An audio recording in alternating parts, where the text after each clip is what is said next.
Fazenda Boa Vista é um dos maiores sucessos em empreendimentos imobiliários do Brasil. Seus proprietários ganharam não só em qualidade de vida, mas também em valorização. A JHSF traz o Boa Vista Village com amenities inéditas como campo de golfe de 18 buracos por Rees Jones, clube de surf exclusivo para membros, uma estrutura incomparável de tênis. Venha ver tudo que o Village tem para valorizar a sua qualidade de vida. É Boa Vista, é igual e é diferente.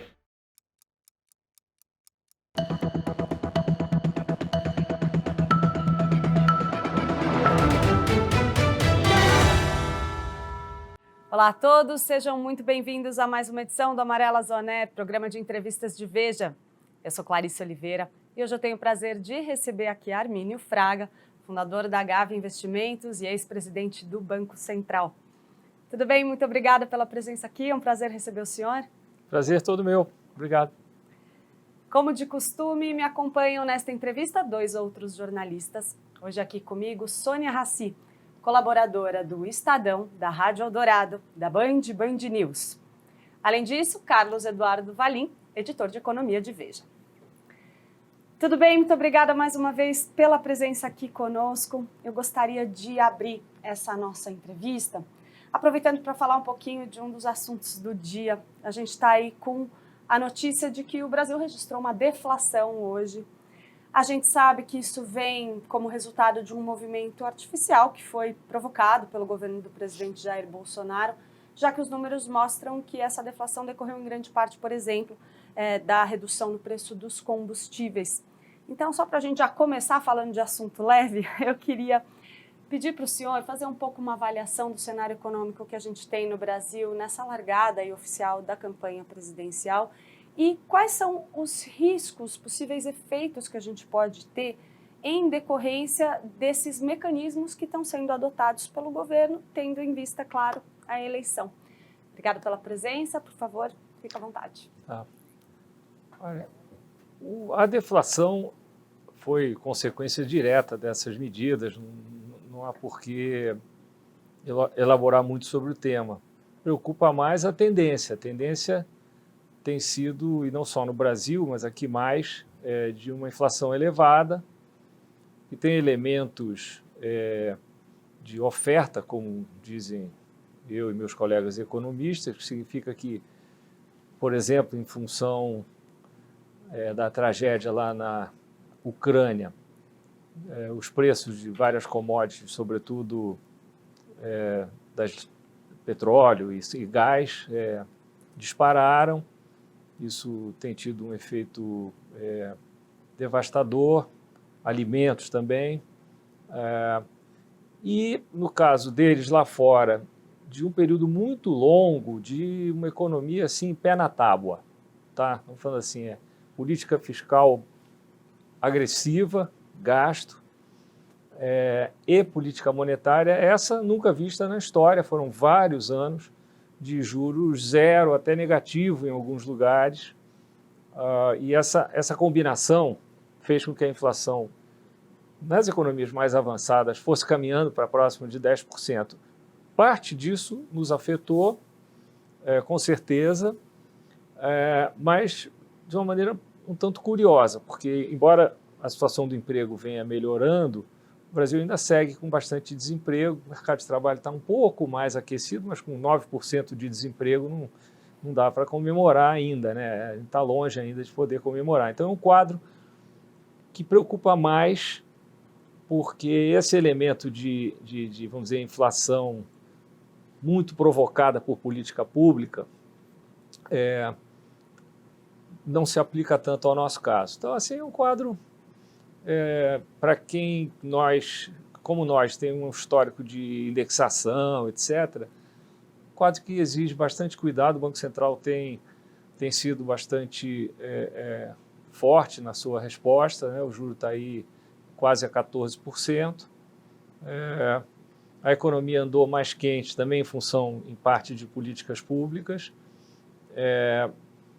E o quadro para o ano que vem está com a carinha um pouquinho menos boa. Assim, esse ano a economia está um pouco mais forte, de fato, mas os sinais não são ainda muito auspiciosos, eu diria assim, no geral, para encurtar, mas a gente pode detalhar se quiser.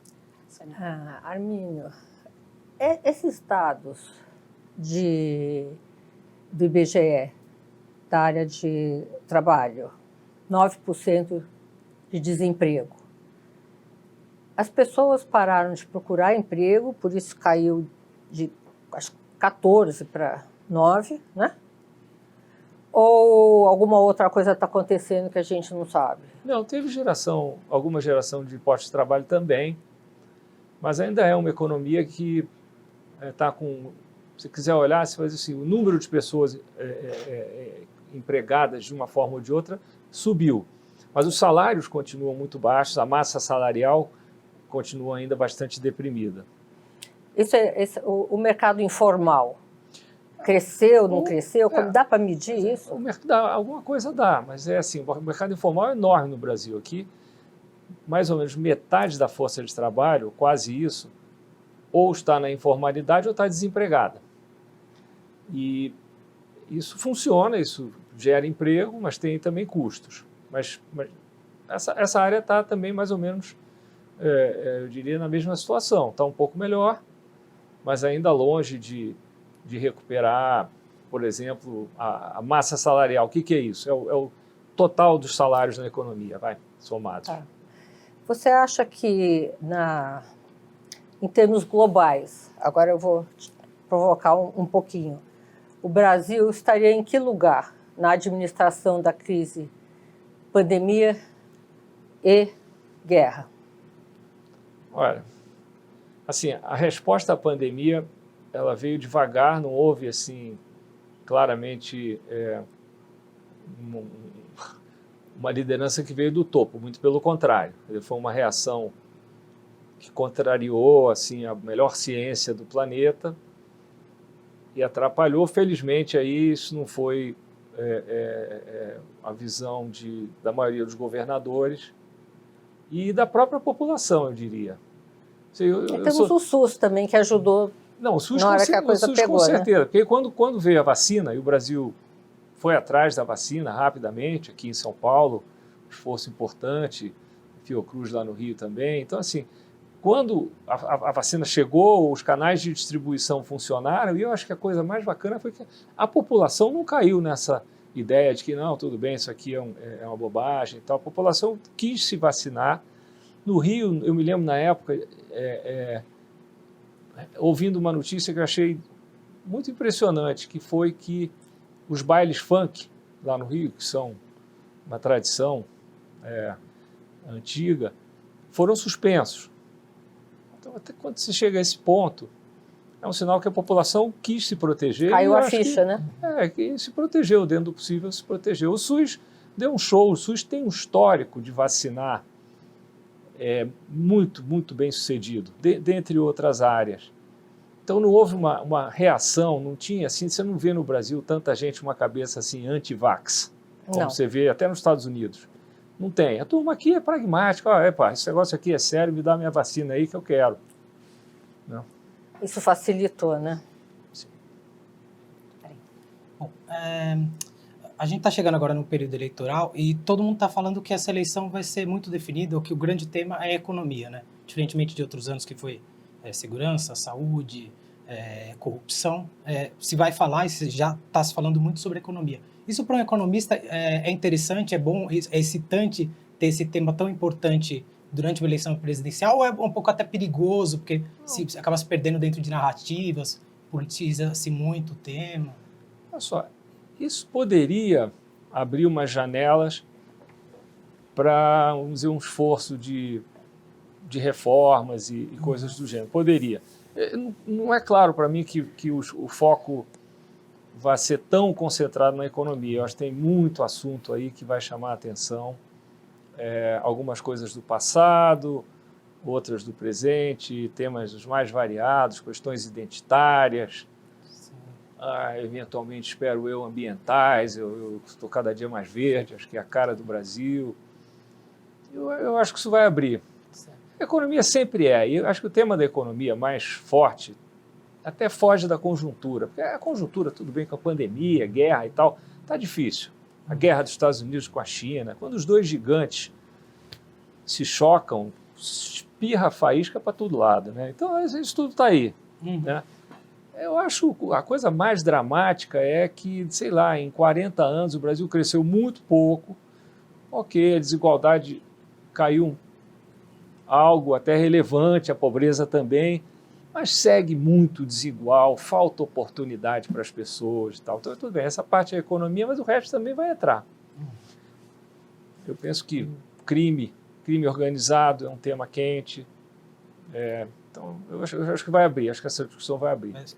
E o governo parece que ele está começando, principalmente nessas últimas semanas, tentar levantar um pouco essa questão de que as coisas estão melhorando, estão usando muito os dados de arrecadação, agora vão usar a questão da deflação nesses meses, da diminuição do desemprego, e vão focar muito nisso, né? Parece que vai se bater muito nisso, para tentar criar um clima favorável. Ao mesmo tempo, muita gente nota-se que, ok, o desemprego está caindo, mas está em 9%, os juros estão em 13,75%, a inflação pode ter uma deflação agora esses meses, mas está vindo de 12%, 11%. Então, qual que é a realidade do momento do Brasil na economia? Saindo dessas narrativas, totalmente a favor ou totalmente contra a atuação do governo, qual é o momento de fato da economia? Quer dizer, ela está num momento de melhora, um momento de piora, ou só atrasou uma piora que já iria acontecer artificialmente por meio dessas medidas como o ICMS, por exemplo? Ela está num período de melhora. A questão é se é sustentável.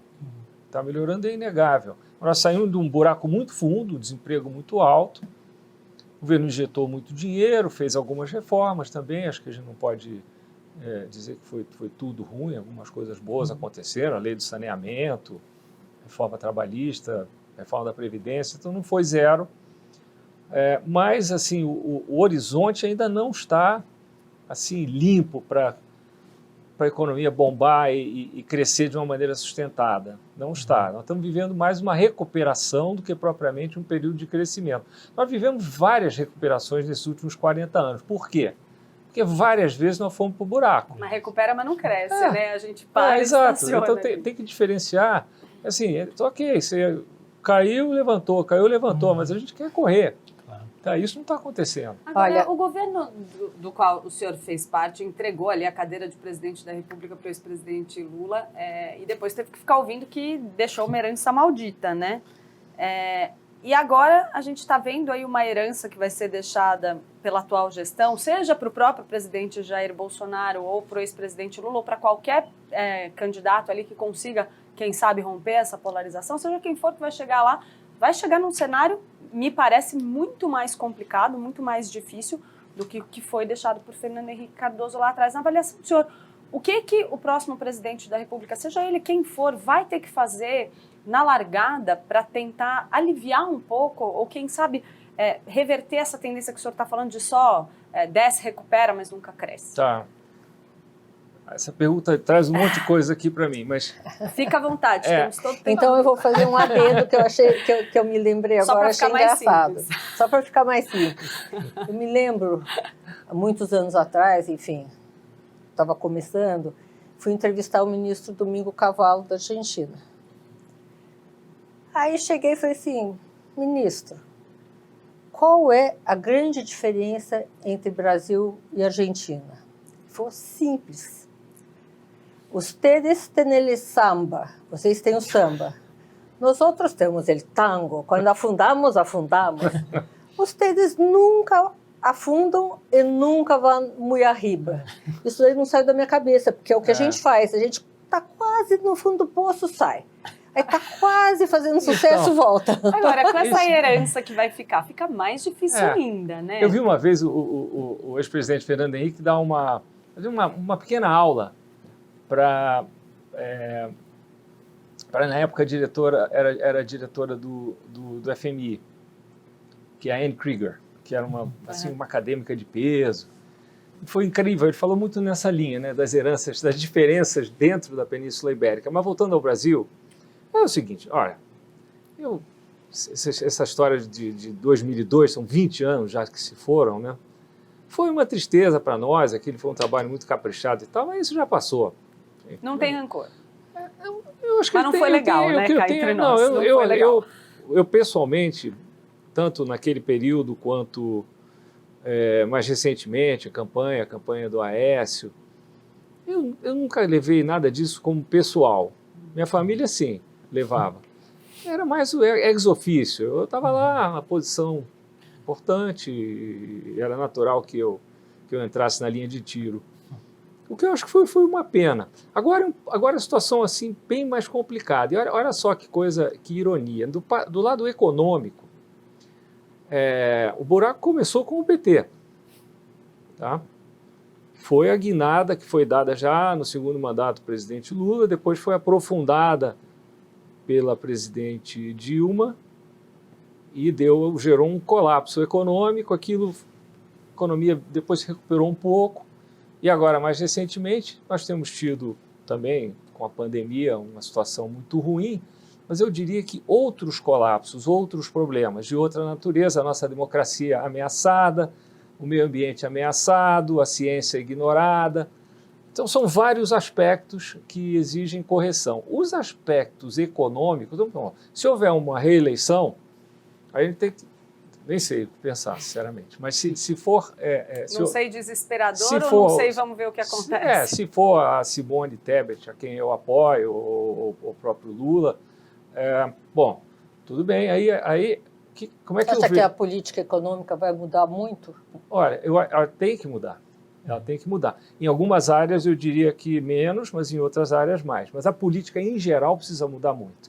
Tá? Do lado econômico, assim, eu vejo o Estado brasileiro numa situação financeira muito precária. E isso precisa de uma atenção.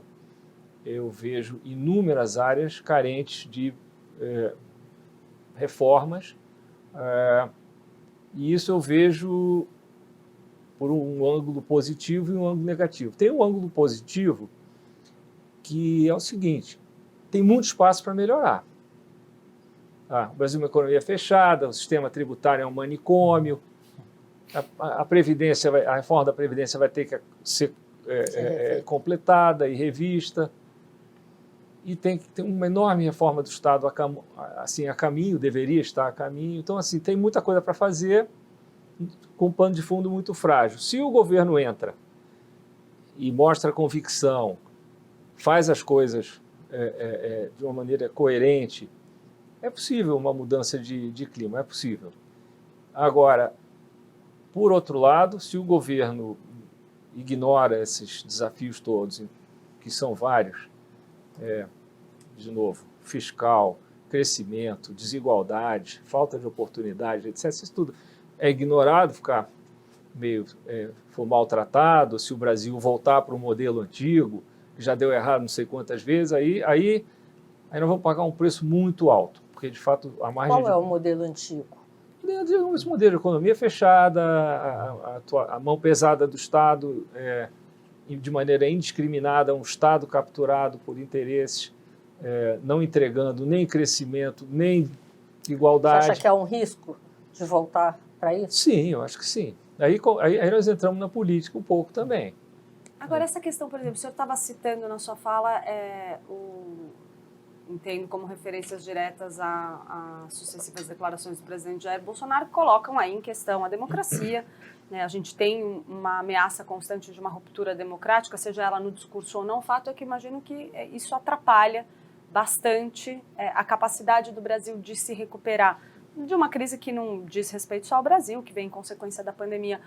Qual que o senhor acha que é o papel desse discurso, esse embate, por exemplo, entre executivo e judiciário, esse acirramento das tensões entre as instituições, o quanto isso é capaz de atrapalhar uma recuperação brasileira? Eu acho que atrapalha muito. Acho que atrapalha muito. É um fator de incerteza muito grande, e a incerteza é paralisante. Acho que é bem simples. É normal os poderes se desentenderem um pouco. Esses são chamados pesos e contrapesos. Eles existem para isso. Mas nós passamos longe do que seria esse equilíbrio. Fomos para um estado mais belicoso, onde as ameaças são crescentes e o desentendimento atinge níveis provavelmente nunca vistos, pelo menos. Que Entre eu os três me lembro. poderes, completando aqui a pergunta da Clarice, você acha que o Congresso acaba sendo a ponta forte, visto o Judiciário e o Executivo, todo mundo se matando? O Congresso, ele está tentando, ele vai para onde a bola vai, né? Vai um pouquinho para cá, vai um pouquinho... Pode sair dessa confusão um Congresso mais forte? Eu não sei nem se é bom ou ruim. Depende do Congresso. Poder pode, mas não é a minha expectativa. O que eu tenho ainda como esperança é que, com uma liderança forte no Executivo e mais iluminada, seja possível trazer o Congresso. O Congresso tem votado. Pensa só quantas vezes a Constituição brasileira já foi emendada nesses 34 A anos. gente até fez essa conta, não faz muito São tempo. 100 e bola, É 130, 122 vezes? 125 Pode ser? vezes, Posso algo estar assim. enganada, é algo A americana assim, são 30 e poucas, É. só que a deles é de 1.700 e tantos. Então, assim, o Congresso funciona hoje muito na base. Então, uma política local, pouco voltada, portanto, para os grandes desafios nacionais. O meio ambiente, a produtividade, a desigualdade, é a mesma lista de sempre. Né? Agora a inflação. Então, eu acho que o Congresso ele é um ser meio conservador, não num sentido filosófico, assim, chique, não, uma coisa mais básica. Se a coisa se as coisas estão mais ou menos dentro do normal, eles ficam ali na vidinha ali do varejo. Então isso impede o avanço. Mas se a coisa começa a piorar, eu acho que existe um certo instinto de sobrevivência e eles aí dão uma brecada nas coisas, aprovam umas reformas, acho que é por aí. E o senhor é um dos signatários dessa Carta pela Democracia da USP. Por que achou importante assinar essa carta? E por que o presidente ficou tão bravo que essa carta foi assinada e tem atacado empresários, banqueiros que assinaram ela? Pois é. Eu acho que o presidente não tem por que gostar. Assim, infelizmente, o número de vezes em que ele próprio se posicionou de uma maneira agressiva às instituições já se perdeu a conta. Né? Movimentos lá na esplanada dos ministérios e de lá para cá vários. O questionamento constante aí das urnas e tudo mais. O discurso está mudando um pouco hoje, na linha de dizer, não, eu estou querendo isso porque, se eu ganhar, não quero que ninguém me acuse e tal. Hoje eu li isso no jornal assim, dessa maneira. Mas existe um risco para as instituições no Brasil hoje? Eu acho que existe, é um ambiente muito tenso, é um ambiente assim, fértil para acidentes e coisas assim. Os especialistas não acreditam que existam condições mais fundamentais para o golpe. Não é mais 64, com a Guerra Fria. Os militares apoiariam? Também não. Eu não acredito que os militares apoiariam, e por duas razões. Uma mais importante, que é mesmo uma noção clara do papel constitucional deles, mas tem uma outra mais pragmática também. É o seguinte, eles estariam apoiando um fracasso. Não faz o menor sentido também desse ângulo. O setor privado também não apoia, o setor financeiro não. O setor privado é um bicho mais complicado, porque o setor privado apoiou a Dilma, apoiou o Bolsonaro, então assim, aí eu não vejo assim aquela convicção. Não estou nem dizendo que o setor privado seja a favor de golpe, eu não creio que seja o caso, tá ficando... Mas tem um pragmatismo, né, que a gente tende a ver na eleição, relação, vai aonde tiver o terreno mais firme. A Sônia né? falou do cavalo da Argentina, tem essa relação carnal entre o setor privado e o Estado no Brasil e os governos. Que não tem sido muito produtiva para a sociedade Carnal, como um mas todo. não muito fiel também, né? Que vai isso. de um lado para o outro, Exato. né? Pragmático. Exatamente. Eu me lembro dessa coisa da Argentina. Uma vez em Buenos Aires, peguei um táxi. E aí eu perguntei, foi na época do Menem e do Cavalo. O Cavalo é meu amigo, meu colega no grupo dos 30 e tudo. Mas eu perguntei, estava indo lá, uma viagem de trabalho. Então, como é que você vê aqui o presidente Menem? O presidente é um monarca. Aí eu falei, e o ministro Cavalo? Ele falou, ministro Cavalo é um jogador. A gente aqui está mais Não chega um tanto. pouquinho mais pé no chão. Agora, presidente, a gente tem ouvido com muita frequência por parte de integrantes da campanha do ex-presidente Lula, que está aí como favorito, querendo ou não, por enquanto, segundo as pesquisas, que seria feito um gesto mais intenso a partir do segundo turno para tentar fazer uma composição com setores ali de centro, até mesmo de centro e direita. A gente vê, por exemplo, negociações já em andamento com Luciano Bivar, no União Brasil. Há uma vontade já muito exposta, inclusive Fernando Haddad veio aqui no programa, falou sobre isso, de trazer o PSDB. Eles falam em oferecer ao PSDB num segundo turno espaço na composição do governo e criar um grande, a ideia em tese é um grande governo de coalizão que isolaria o presidente Jair Bolsonaro e o centrão dele, PL, PP, republicanos, tal, na oposição. O senhor acha que isso seria factível, seria bom, dá para fazer? Ou quem sabe até o senhor toparia participar de um projeto como esse, se isso lá na frente viesse a se concretizar? Sinceramente. Adendo, isso devia ter sido feito há muitos anos atrás. Isso que eu ia falar. Não, Fecha adendo. Eles estão meio atrasados, né? Eles próprios admitem, eles falam que isso foi cogitado, depois da primeira eleição do Lula, chegou a se falar, e todo mundo falou, não, o PT não largou o osso, né? Não, é até irônico, chega a ser irônico que nesse momento em que o PSDB, que era um partido de centro-esquerda, hoje é visto como um partido de centro ou centro-direita, que nesse momento eles eventualmente possam, enfim, se aproximem. Não é visto nem como partido. Né? Não, assim, eu acho que seria ótimo. Eu acho que seria ótimo. Agora, se vai acontecer ou não, ninguém sabe, porque essa é uma briga muito antiga, é uma briga muito paulista, né? Assim, mas ninguém imaginava Geraldo Alckmin como vice do Lula também, não é uma coisa que se imaginaria fora do PSDB. lá atrás, né? Brigado com o PSDB. Ele está em caráter pessoal. Eu gosto muito dele, achou um gesto enorme que ele fez, mas ele não tem um partido. E nem iniciativa privada. Pois é. Então, sim, mas tudo bem, bom, melhor ele lá, né? Mas de qualquer jeito. Isso assim, tem muita incerteza nessa área, então tem alguns cenários até bons. Assim, a gente tem que trabalhar para que esses se materializem, né? Armínio, por que Simone Tebet? Ela representa uma esperança de mudança concreta, ela tem uma história de vida coerente, ela não faz parte desse mundo de ódios, como ela própria diz, ela se cercou espetacularmente bem. Eu acho que ela pode construir alguma coisa assim de centro, que tem Acha esses que tem uma ingredientes. chance, né?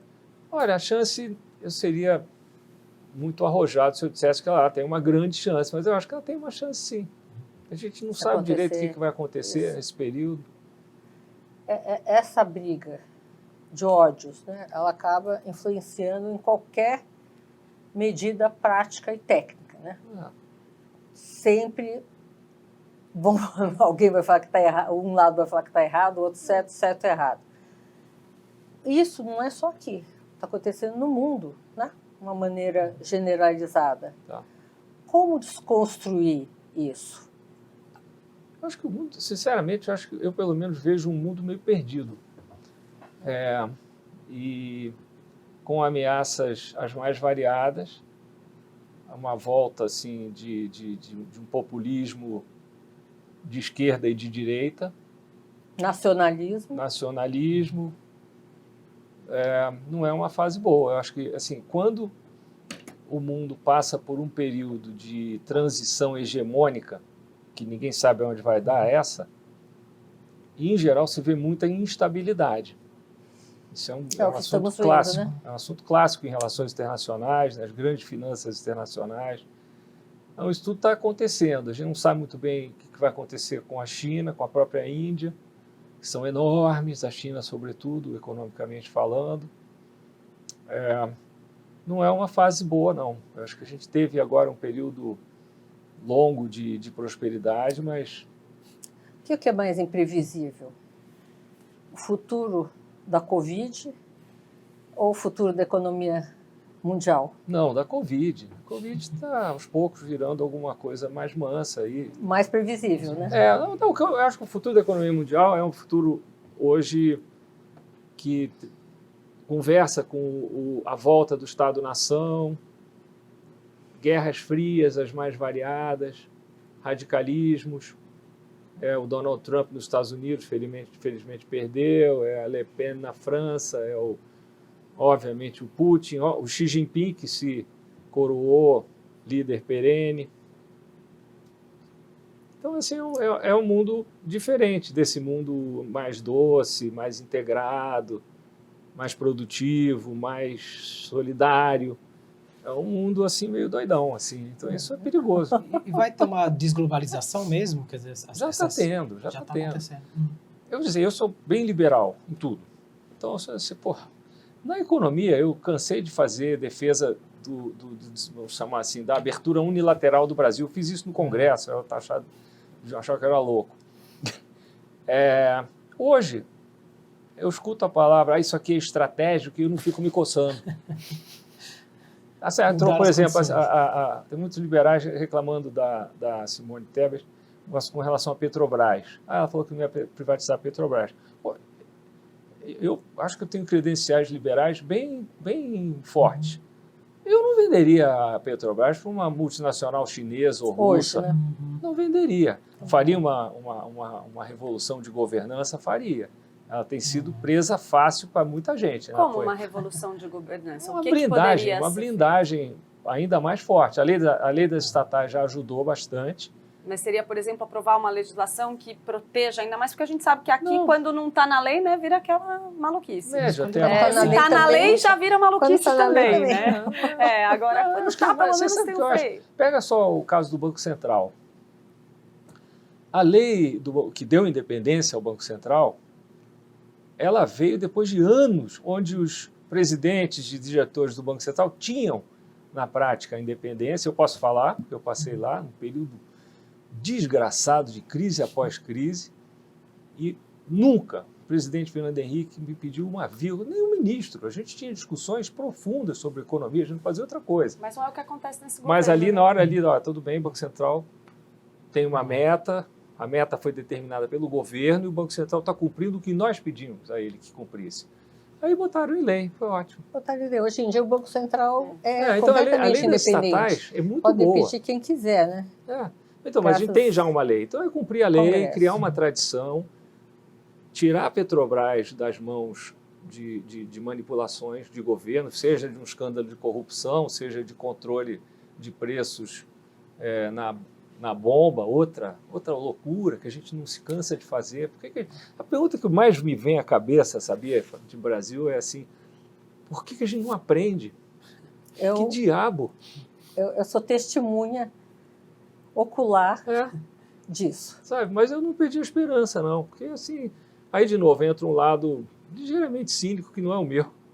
Só não me conhece bem. Eu acho que tudo aqui no Brasil pode melhorar. E em função disso, eu ainda tenho um certo otimismo. Eu acho que nós estamos pisando aí em terreno, em areia movediça. É preciso tomar um certo cuidado. Mas ainda dá. Agora, por exemplo, vamos supor que, lembrando que o senhor teria sido ministro da Fazenda num eventual governo de Aécio Neves, né? Infelizmente, ele não ganhou a eleição para o senhor e para o projeto dele. Mas supondo que o senhor fosse ministro da Economia a partir de 2023, o que o senhor quais seriam as primeiras medidas para tentar dar uma largada ali? O que o senhor faria? Se sentasse na cadeira, não, vamos nem pensar quem seria o presidente, não precisamos entrar nisso, mas se o senhor tivesse sentado na cadeira, o que o senhor faria do ponto de vista prático para tentar dar um start aí numa nova fase, uma retomada? Eu vou responder, com crescimento, eu vou responder porque eu respondo tudo. Mas leve em conta que eu vou responder para um ministro, um outro. Eu estaria dando talvez algumas sugestões. Mas nem tem governo ainda definido, não sabe quem vai ser ainda. O senhor pode falar hipoteticamente. Porque é o seguinte, se eu fosse ministro de um novo Fernando Henrique, eles iam ter uma agenda assim fantástica, com uma visão tática de como fazer na sequência, por aí. As grandes reformas a gente já conhece, o que a gente não sabe ainda como fazer é justamente dar uma acalmada nas coisas, sabe? Qual seria a primeira reforma, por exemplo, a ser feita, assim, considerando que a gente sabe que a primeira é que tem mais chance de sair? Olha só, eu acho que o primeiro passo, o mais importante, não estaria no Ministério da Fazenda. Eu começaria separando o Ministério da Fazenda e do Planejamento. Eu acho que cabe aí 2 ministérios, isso aí com certeza. Então eu não gostaria de ter isso, não. na minha mão, acho que seria, eu acho, demais. Eu gostaria de ter alguém ou num ou no outro para trabalhar. Mas eu acho assim, primeiro, eu penso que é preciso ter alguma agenda. Tem as mais óbvias, acho que são as que precisam andar de fato, reforma tributária, tanto da criação de um IVA quanto as maluquices do imposto de renda, que precisam ser corrigidas, um monte de coisas regressivas, e uma boa reforma do Estado. Aí tem gente aí pensando nisso, ideias maravilhosas. Eu já trabalhei um pouquinho nisso E a política? Com o Carlos Ari. Reforma Então, eu política. acho que o que precisaria seria ter assim, nós temos um caminho aqui, o Brasil precisa ter uma vida fiscal mais calma, mais confiável, para não ter juros de 6% real, 6,5% real, não dá. O Brasil precisa ter um juro normal, 3% em termos reais, mas sem inflação. Então, isso vai exigir, vai dar um certo trabalho. E tem essas outras reformas que eu acho que aí seria uma questão de definir qual seria a trajetória mais factível e tocar. Abrir a economia, acho que faz parte, um processo gradual mais firme de integração do Brasil. No fundo, o mais importante é isso, e igualmente importante é, vamos dizer, tripular o governo. Não é um ministério que vai resolver. Eu acho que é ter em todas as áreas lideranças competentes, corajosas, eficientes, para ir tocando na saúde, na educação, no meio ambiente, etc. Assim, vai muito além do Ministério da Economia. O Brasil está fragilizado na área econômica, a dívida pública caiu um pouco recentemente, mas em boa parte por causa da inflação e das commodities, senão não teria caído e agora vai voltar a crescer. Essa área também requer uma certa atenção, mas eu acho que dá para fazer muita coisa. Tá? Eu andei escrevendo sobre isso, tenho falado isso repetidas vezes. Tem um enorme espaço para redirecionar as prioridades do Estado. Investimentos, enorme. Por exemplo. Precisa investir. O governo federal não está investindo. Os governos estaduais até estão investindo agora, porque estão com muita receita aí, que veio de commodities, sobretudo, e eles pouparam um pouco para ter um dinheiro para gastar no ano de eleição. É o ciclo político clássico. Está acontecendo, mas precisaria mais. A educação, claramente, apesar de já ter bastante recurso, provavelmente mereceria mais. Alguma coisa na infraestrutura que o setor privado não faz.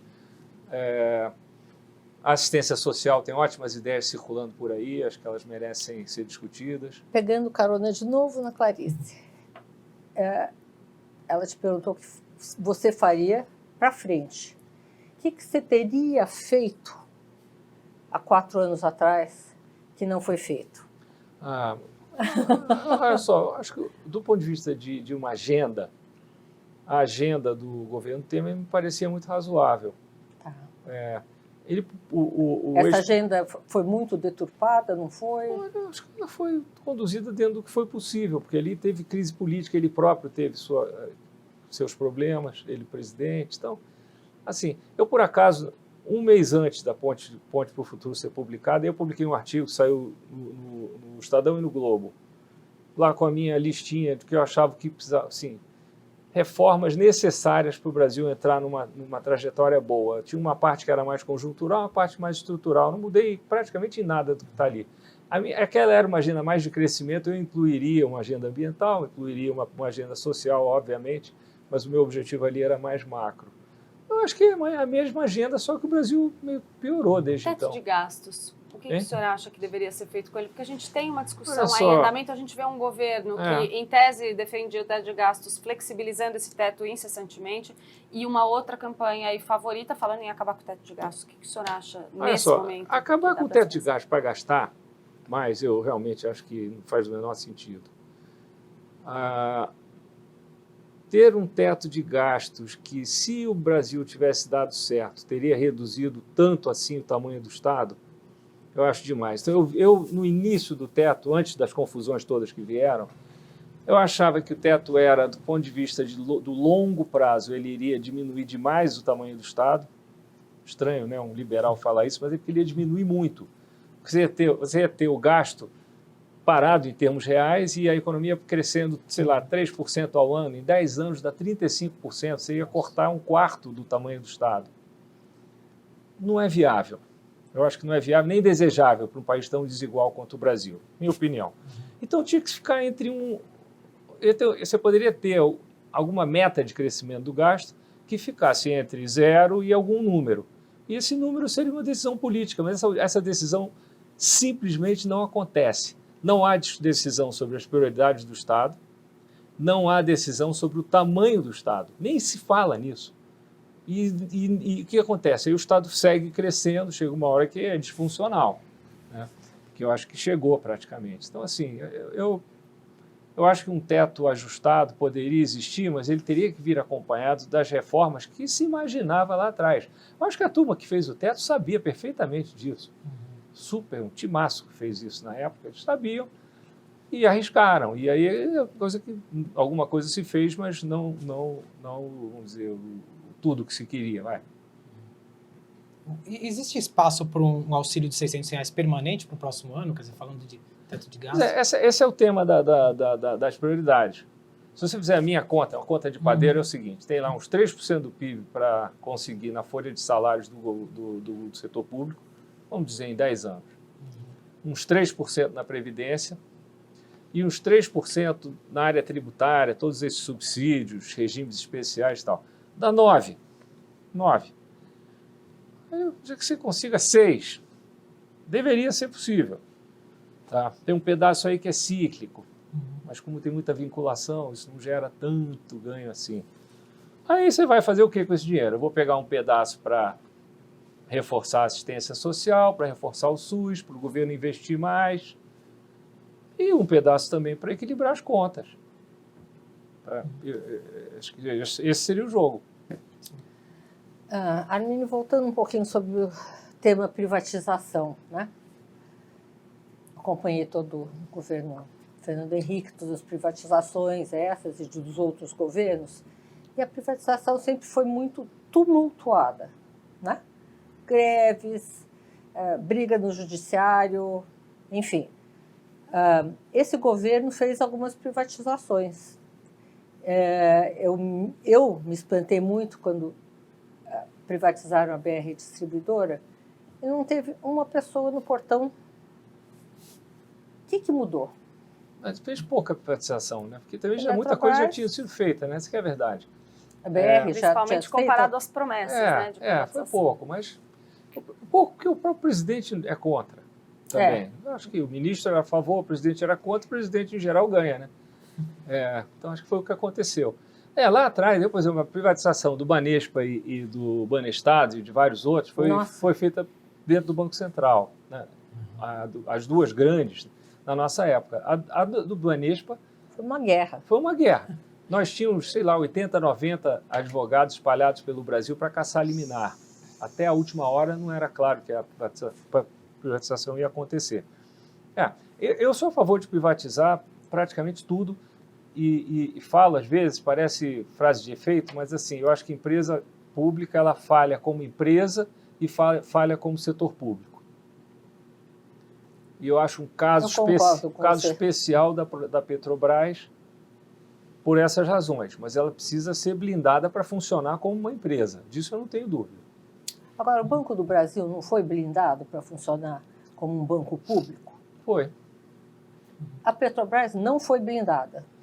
Ou simplesmente não usaram a blindagem? Parecia que sim. O cofre era bom demais para não botar a mão.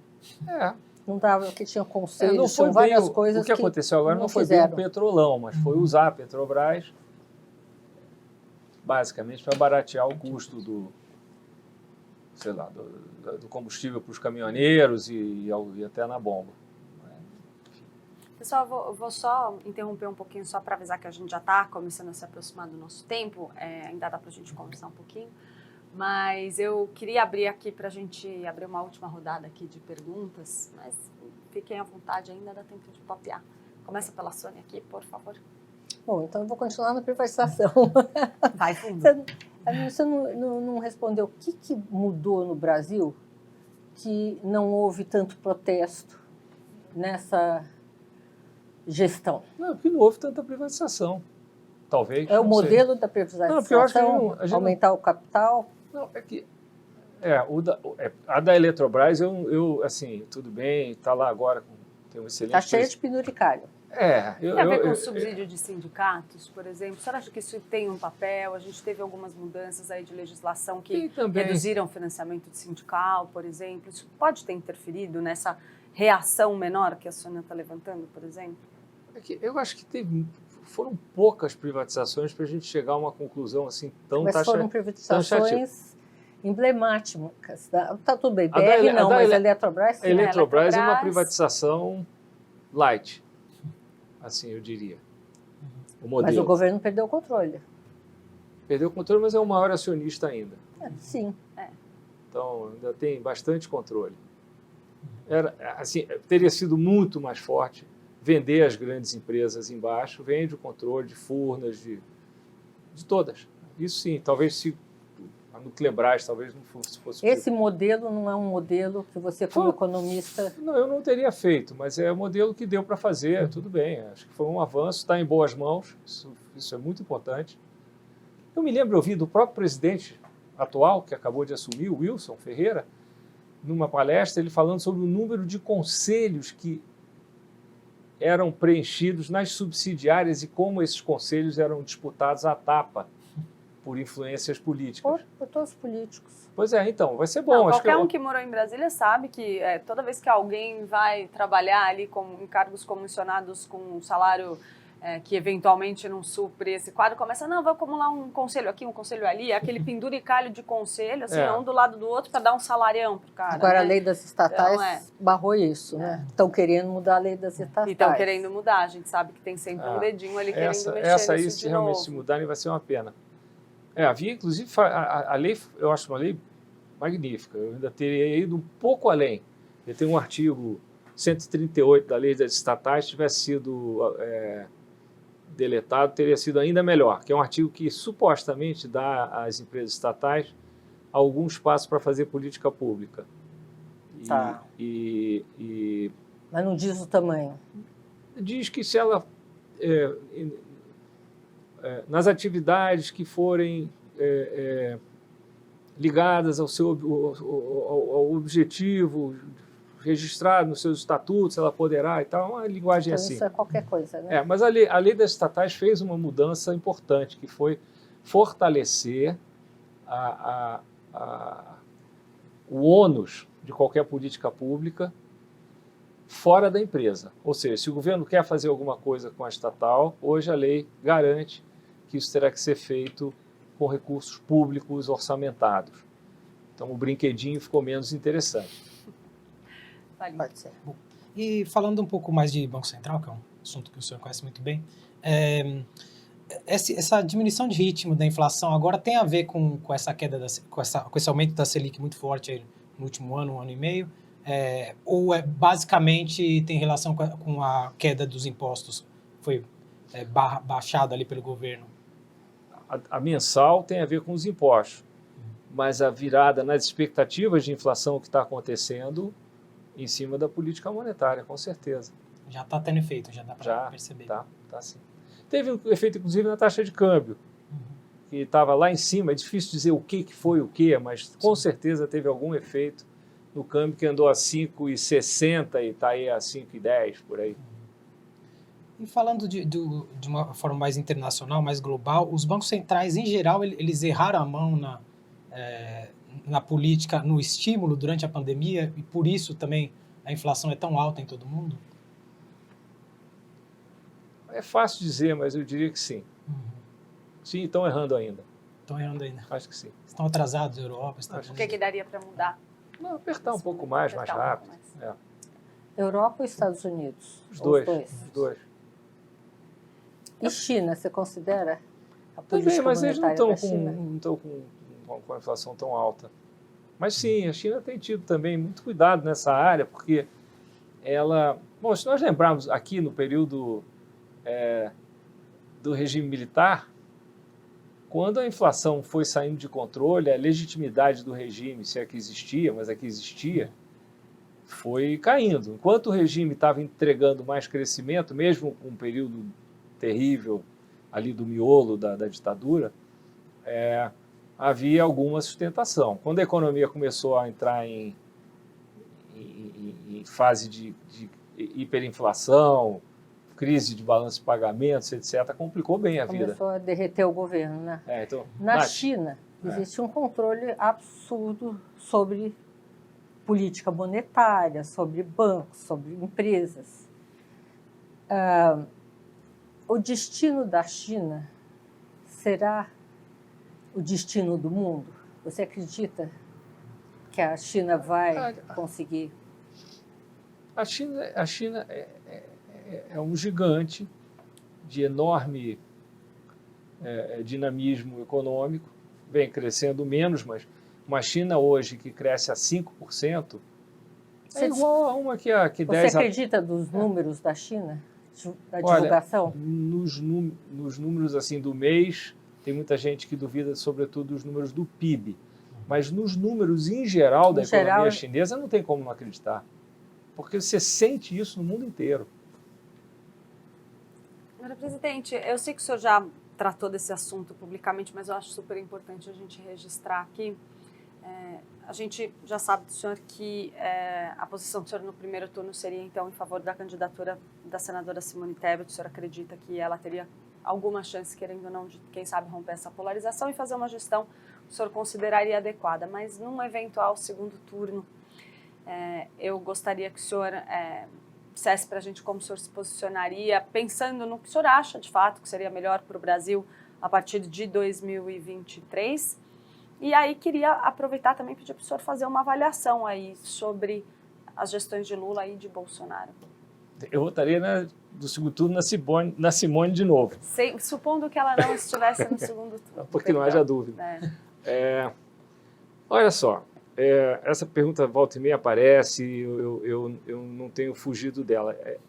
Eu não votaria no atual presidente. E aí, avaliando o governo do Bolsonaro, o governo do Lula, o que a gente pode tirar de bom, de Sim, pior e de melhor? Pois o governo Bolsonaro, na área econômica, fez algumas reformas, mas também deixou de fazer outras que talvez tivesse sido possível, né, com um Congresso altamente favorável, na presidência, aliás, espetacular do Rodrigo Maia, mas fez alguma coisa, mas no geral foi isso que nós já discutimos aqui, esse governo me assusta. Armar o povo, ignorar a ciência, o país meio sair do planeta, de certa forma. Isso eu realmente gostaria de ver para trás. Agora, se olhar o governo do PT como um todo, eu vejo assim, o PT, no início, teve Lula com bom senso, ele rasgou o programa do PT, jogou fora, fez um bom governo até o Palocci ir embora. Depois começou uma mudança que se radicalizou já na gestão Dilma, que foi também posta lá pelo governo anterior. Então, assim, o histórico completo me preocupa, porque eu vejo ali uma oportunidade única de desenvolver esse país que foi perdida. Então, assim, se o presidente Lula ganhar e voltar com a cabeça do Lula .1, ótimo, tomara. Mas ele próprio optou por uma mudança naquela altura. Se vier no segundo estágio, pode ser problema de novo? Pode não, vai ser certo que vai ser problema outra vez. Mas se ele vier da maneira que ele veio da outra vez, deixando de lado o assunto da herança, que agora vai ser mais difícil. Agora, a herança agora, curiosamente, em boa parte é dele mesmo, né? Porque é da Dilma. A Dilma é que explodiu as finanças públicas.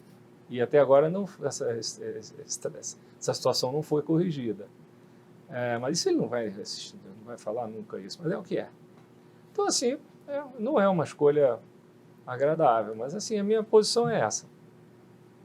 E só para a gente finalizar, eu gostaria que o senhor falasse hipoteticamente, claro, se o senhor teria interesse em voltar para a administração federal de alguma forma, quem sabe num cargo de ministro da Fazenda, por ele já ter sido cogitado na época do Aécio. O senhor consegue vislumbrar ainda esse futuro? Eu me sinto sempre muito lisonjeado, essa pergunta volta e meia alguém me faz. quis o destino que eu e vários outros. Eu sou uma pessoa preparada para dar alguma colaboração, eu teria condições. Eu não sou mais um jovem, com 41 anos, quando eu assumi o Banco Central naquele momento, mas eu gostaria de dar uma colaboração, mas ir para Brasília, no sacrifício, para fazer parte de um projeto no qual eu não acredito, onde eu realmente não me sinto confortável, eu não faria. Não faria. Então, assim, essa pergunta é muito abstrata. Como eu já fui 2 vezes, quase fui mais 2, se você incluir o Luciano Huck, que eu acho que poderia ter ganho e teria sido um governo bacana, eles foram 4, né? Então, assim, Você lamenta que ele se retirou aí da disputa? Acha que tem chance ainda de um Olha só, não é uma questão de lamentar. Eu sou muito amigo dele, ele tem uma vocação pública muito, muito forte. Então, eu acho que ele pode voltar a esse caminho e ele, naquele momento, achou que não era a hora certa para ele e eu respeito a decisão, eu estava muito próximo. Ele pode, eventualmente, voltar para o mundo político, né? Isso, enfim, tomara que aconteça. Mas ele nem veio ainda para poder voltar. Voltar não, ele teve, ele estava fazendo política. Fazendo um caminho, né? Ele já estava fazendo. Mas do lado privado, né? Política de boa qualidade, conversando com muita gente, ouvindo e tal, estava fazendo política. Eu faço um pouco também. Mas eu não tenho, assim, nenhuma vontade. Só quer ir para Brasília? Não, eu iria, porque eu estou a vida inteira me preparando para tentar ajudar de alguma maneira. Se eu puder ajudar, eu vou querer. Mas não dá, assim, nas funções de liderança, nessa altura da minha vida também, eu tenderia a ir para uma posição de liderança, mas é preciso muita convicção, muita confiança. Né? Um ministro da Fazenda ou do Planejamento tem que trabalhar muito próximo do presidente. O Banco Central é um bicho mais isolado, é diferente. Infelizmente, eu vou ter que interromper, gente. Queria agradecer muito sua presença aqui, Hermínio Fraga, ex-presidente do Banco Central aqui no Amarela Zoner. Obrigada, foi um prazer receber o senhor. Prazer foi meu. Queria agradecer também aos meus colegas aqui, Sônia Rassi, Carlos Eduardo Valim, e agradecer a todos vocês que acompanharam mais essa entrevista do Amarela Zoner. Lembrando que esse programa é oferecido pela JHSF, que a gente volta sempre todas as semanas com um entrevistado diferente. Eu sou Clarice Oliveira, na semana que vem eu estou de volta aqui com vocês. Uma boa semana a todos e até lá!